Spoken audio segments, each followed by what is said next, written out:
I am the mom of two extraordinary adult children, and I find it interesting to look in retrospect at how the different seasons of their young lives are reflected in their bedrooms.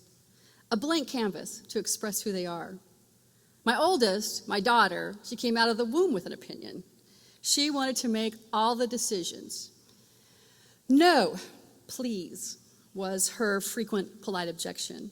My son, however, had the spirit of a warrior with a powerful imagination, and at any given moment, he could be a ninja, a Roman centurion, or G.I. Joe. Every stick was a spear, every pine cone a hand grenade, and a pile of leaves, the perfect bunker. As my daughter graduated from tea parties to American Girl dolls, her new social circle began challenging her uniqueness, and it was really wonderful to see her defend herself and become a leader instead of a follower.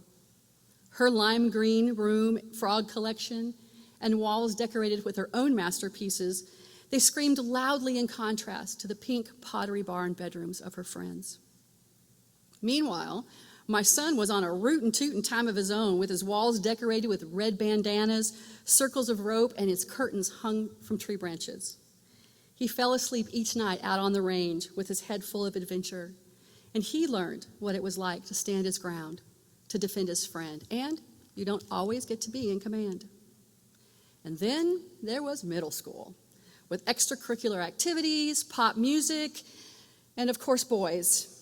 Soon the walls of her bedroom were covered with posters of the Backstreet Boys and NSYNC.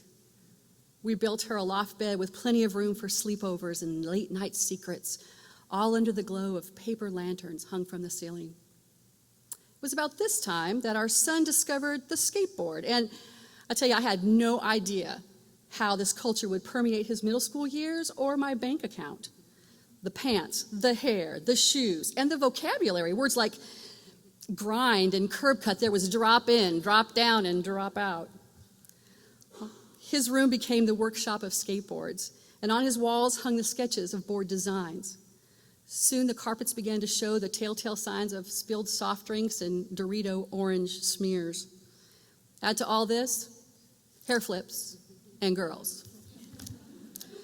So as my two wonderfully independent children continued to mature, we continued to parent, and I naively expected to sail into the teen years without a ripple.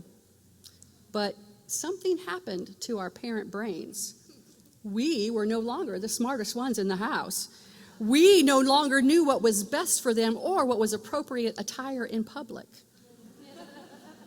Lucky for us, they were always willing to remind us just how things should be. Oh, and we were the only ones who believed that way. It was at this time that our daughter transformed her room into a Moroccan oasis reflecting her wanderlust. Bohemian tapestries and the smell of incense, they witnessed the battles waged over curfews, over boys in the bedroom, over cutting class for the beach.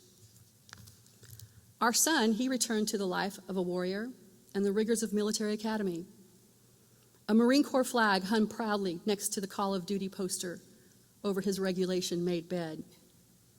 His bulletin board grew in color as his medals and bars reflected the discipline and growing ability to manage the responsibility of higher rank, and yet he was still a teenage boy. And those battles, they were tough, and we had to choose them wisely. Now, both children live on their own, and I decided to turn a bedroom into an office, but it was clear that this room had some pretty hard wear and tear.